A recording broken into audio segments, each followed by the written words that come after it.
এক অন্য রকম দুয়ারে সরকার, বুথে বুথে দুয়ারে সরকার। মাতলা ১ নম্বর গ্রাম পঞ্চায়েতের উদ্যোগে আজ ক্যানিং সঞ্জয়পল্লীতে এই দুয়ারে সরকার। আজকের অসংখ্য মানুষের জমায়েত, অসংখ্য মানুষের ভিড়, বেশি ভিড় হয়েছে বার্ধক্য ভাতাকে কেন্দ্র করে। অন্যান্য পরিষেবা তো আছেই, বিভিন্ন যে পশ্চিমবঙ্গ সরকারের যে প্রকল্প, সেই প্রকল্পের নানা পরিষেবা আছে। তা সত্ত্বেও আজকের বয়স্ক লোকদের ভিড় বেশি, তারা সবাই বার্ধক্য ভাতার জন্য এসেছেন। বহু মানুষ বার্ধক্য ভাতা পাচ্ছেন, এখনও কিছু মানুষ বার্ধক্য ভাতা বাকি আছে। সেই সমস্ত মানুষরা এই বার্ধক্য ভাতার জন্য আবেদন করার জন্য এসেছেন। Lakshmir Bhandar, Swasthya Sathi, Khadya Sathi, student credit card, ST certificate নেওয়ার জন্য তো আবেদন জমা পড়ছেই। এছাড়া পড়ছে নানা মেধাশ্রী, শিক্ষাশ্রী, কন্যাশ্রী, রূপশ্রী, কৃষক বন্ধু, স্টুডেন্ট ক্রেডিট কার্ড, আধার রিলেটেড সার্ভিস, জমির পাট্টা আবেদন সহ এসএইচজি ক্রেডিট লিঙ্ক সহ নানা প্রকল্পের জন্য অসংখ্য মানুষের ভিড় হয়েছে এই সঞ্জয়পল্লীতে, ক্যানিং সঞ্জয়পল্লীতে। তারই আবেদনপত্র জমা পড়ছে। সমস্ত পঞ্চায়েতের কর্মীরা এবং স্বাস্থ্যকর্মীরা ওনারা বসে আছেন এই পরিষেবা দেওয়ার জন্য। আপনারা দেখুন পঞ্চায়েত প্রধান কি বলেন। মাতলা ১ নম্বরের গ্রাম পঞ্চায়েতের প্রধান মাননীয় হরেন ঘড়াই মহাশয় আজকের এই দুয়ারে সরকারে উপস্থিত আছেন। আজকের এই দুয়ারে সরকার যে হচ্ছে, এই দুয়ারে সরকারে এত মানুষের যে সমাগম, এত মানুষের লক্ষ্মীর ভাণ্ডার, এত মানুষের স্বাস্থ্যসাথী, খাদ্যসাথী দেওয়ার পরও আরও এত মানুষ এসেছে বিভিন্ন পরিষেবা নেওয়ার জন্য। আপনার কি মনে হয় কোনটার জন্য বেশি ভিড় হচ্ছে আপনার আজকের এখানে? অ্যাকচুয়ালি এখানে এই নিয়ে ৯তম দুয়ারে সরকার হচ্ছে।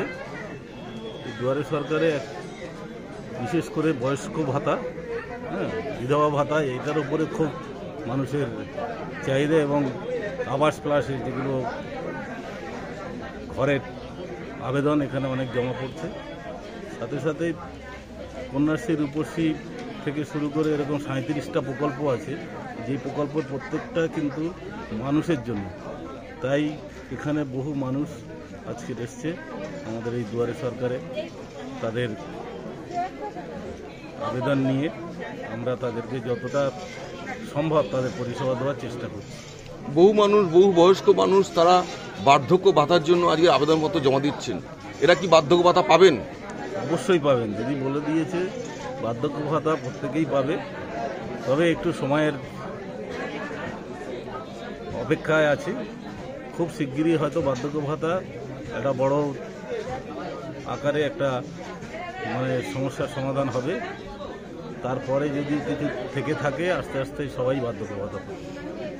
বাংলার মুখ্যমন্ত্রী মমতা বন্দ্যোপাধ্যায় বাংলার ঘর নামে যে ঘরের টাকা দিচ্ছে বিভিন্ন গরিব লোকদের, বহু মানুষের ঘরের টাকা ঢুকেছে, বহু মানুষের ঘরের টাকা এখনো ঢোকেনি। দ্বিতীয় লিস্ট বেরিয়েছে, তাতেও বহু মানুষ ঘরের টাকা পেয়েছে দ্বিতীয় লিস্টে। তৃতীয় লিস্ট কি বেরোবে বলে মনে হয় আপনার? ১০০% বেরোবে এবং যাদের ঘরের ছবি তুলে এবং সমস্ত ডকুমেন্টস নিয়ে যে সমস্ত কাগজপত্র আমরা জমা দিয়েছি, প্রত্যেকেই তারা ঘর পাবে। তবে আস্তে আস্তে যেরকম এই দ্বিতীয় ধাপে আমাদের ঘরের স্যাংশন দিয়েছে, এরকম চলতে থাকবে। বহু মানুষ ঘরের টাকা পেয়ে ঘর করা শুরু করে দিয়েছে, কিন্তু কিছু মানুষ আছে তারা এখনো কিন্তু ঘরের টাকা পেয়ে, যেটা আমাদের শোনা যাচ্ছে, এখনো পর্যন্ত চালু করেনি ঘর করা। এটা কি তারা ঠিক করছে? না, দেখুন, বিষয়টা হচ্ছে ঘরের টাকা যদি পেয়ে থাকে তাকে ঘর করতেই হবে। এটাই হচ্ছে রাজ্য সরকারের নির্দেশ।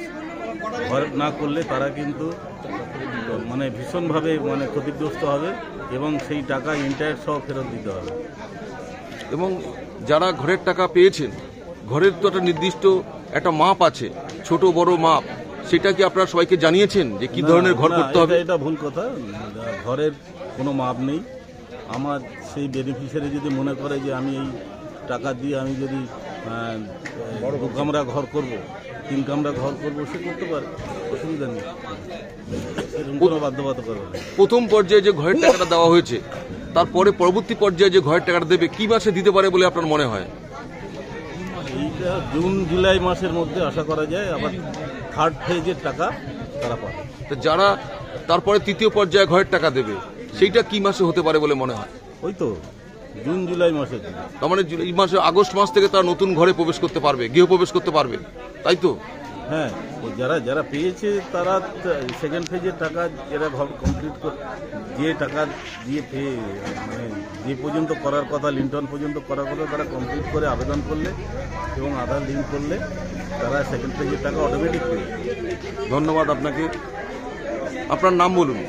হরেন ঘোড়ই, প্রধান মামলাবান গ্রাম পঞ্চায়েত।